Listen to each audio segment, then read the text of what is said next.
Well, I mean, listen, no one wants to be in this position, so I don't think anybody's happy.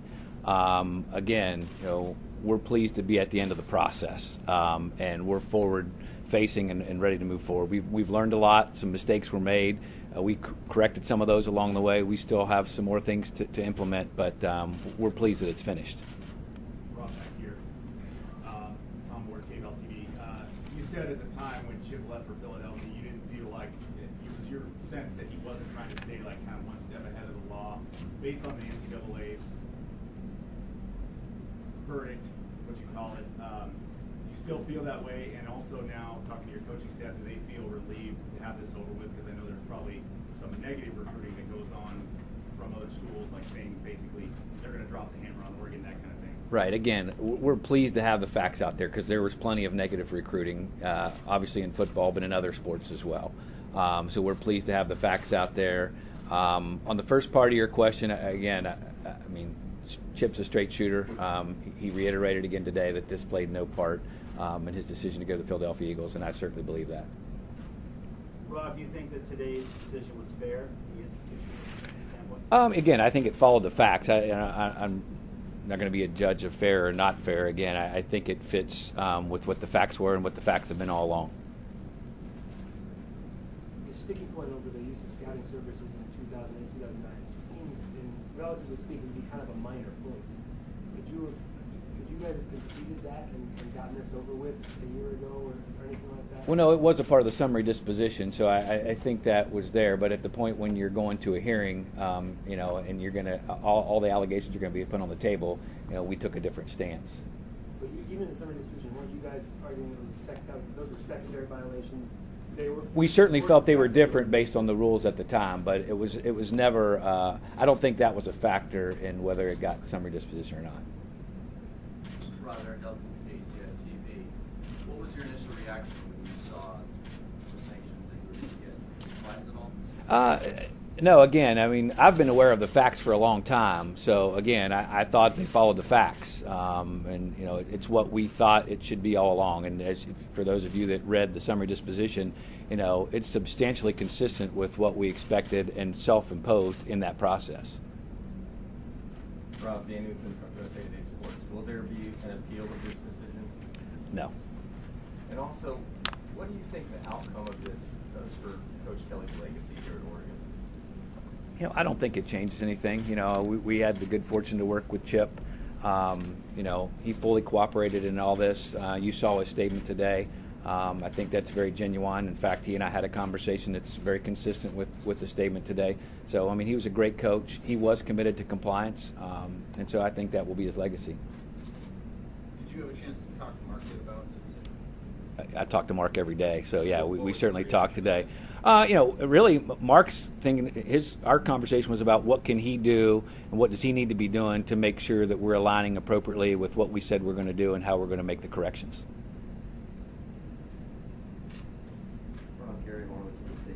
Talk about your cooperation as well as Chip's. Ultimately, how much do you think that factored into it? Yeah, again, we pledged that from the beginning.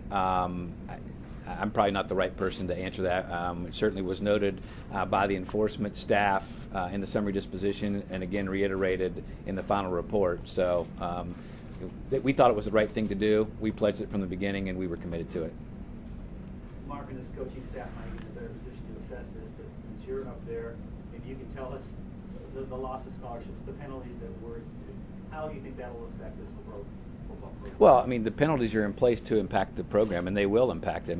It's a very competitive environment for elite-level student athletes in a number of sports, including football. So anytime you lose the opportunity to have people visit your campus, particularly given what we have to showcase when people visit here, it'll have an impact. And you want to have the full complement of scholarships. Even one matters. It certainly will have an impact.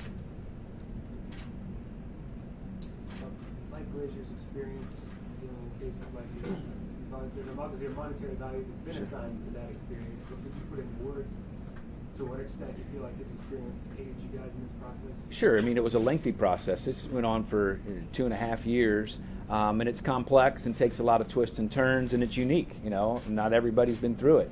He's somebody that, he's a professional. This is what he does.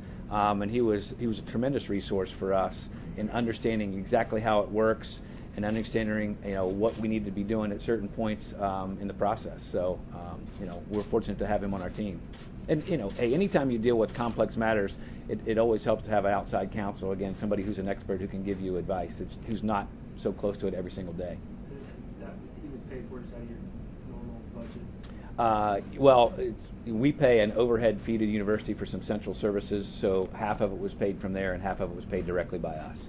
So I don't know how to answer that directly to your point. Karen Fetches with the Oregonian. Is there a concern moving forward at all that this entire investigation, the entire process has tarnished Oregon's? Well, it was a lengthy process. So we've been at this for 2.5 years, and as we've said, there's been some negative recruiting around it. So, obviously the length of the process and the process itself did have some punitive measures to it. So, in the end, I don't think the facts tarnish anything. I think they are what they are. If you read what the NCAA enforcement staff said, the violations were unintentional. Again, we pledged our cooperation. We're committed to integrity. We wanted to get to the bottom, and where there were areas that we could improve, we certainly were focused on improving. Do you fear at all that people still might say, well, regardless of the so-called light on Oregon cheating in some way? It's the nature of the business, unfortunately. There will continue to be negative recruiting on a number of fronts. But again, that's why we're pleased that it's all out there. The full report is out there, and anybody that wants to know the complete facts, all you have to do is read the report. Do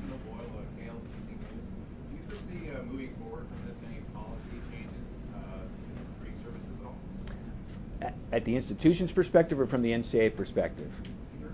Absolutely. We've already changed how we monitor, how we educate, and how we communicate. So absolutely, we changed that. When this first arrived here, whether something will happen nationally, I guess it already has. There's been some clarifications issued since the beginning of this case.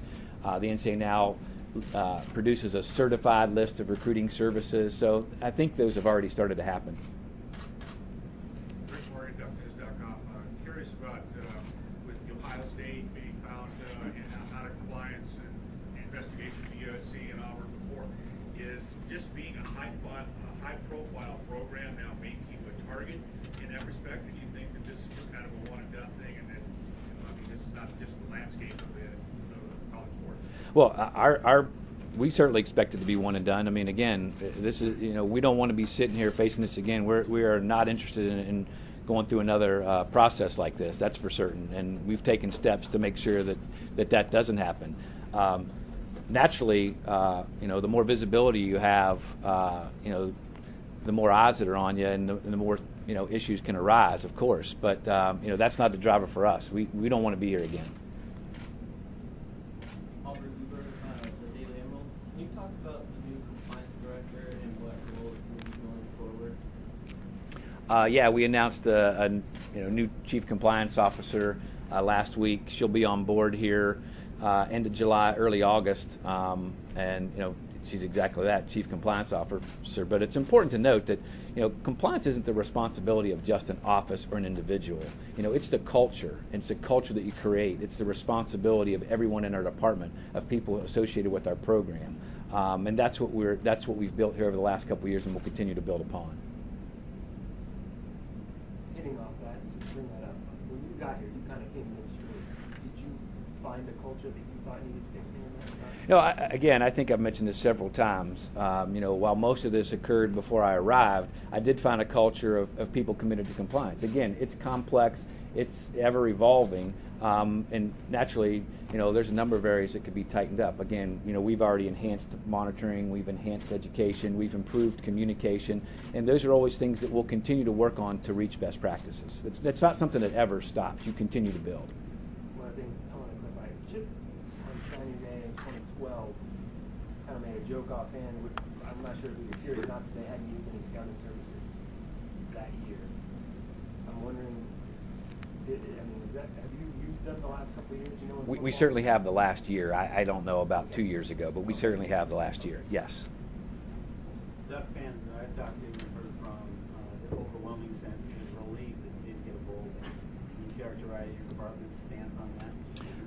Well, it's been a lengthy process, and we've had a number of fans who've just wanted to know what's going on, and unfortunately, the way the process works is we couldn't communicate. We've got a very passionate fan base who've supported us through everything, and they've been incredibly supportive through this. So I was pleased to again finally be able to communicate and have the facts be out there, because whatever the feelings are, at least the facts are out, so they don't have to follow rumors or innuendo. What's your message to fans?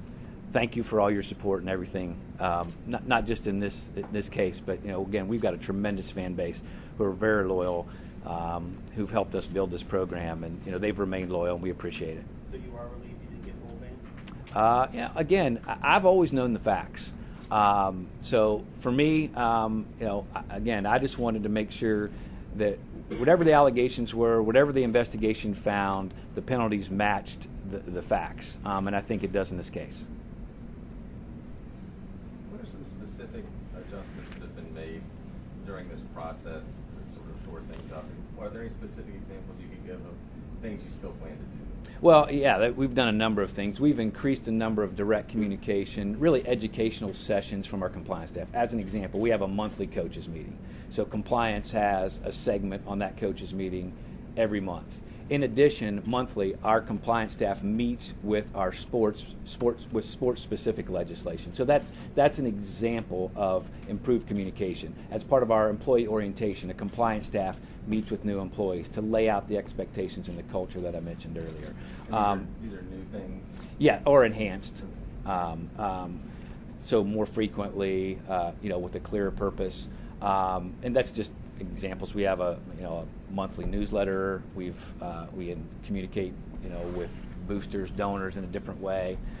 So those are just a few of the examples, and we'll continue to find those ways, innovative ways to educate, new ways to tighten up monitoring. We really added a level of sophistication around the processes that we have. So again, things become systematic as opposed to one-off. And the coaches' meetings is everybody, staff. Every sport has a representative. Okay. Rob, I know you said you're happy that the facts are out there.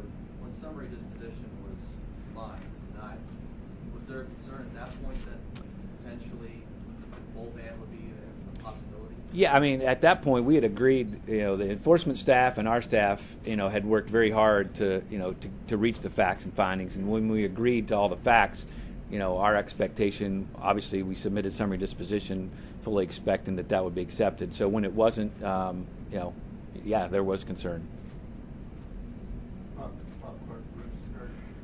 The information released by the NCAA includes a March 28th proposals in a letter from the university, and one of them was the $20,000 fine chip. Why have it in there when he's a former employee, and how did you come up with that amount? It was a part of summary disposition while he was still an employee. Why that amount? That's in consultation with our outside counsel, our in-house counsel.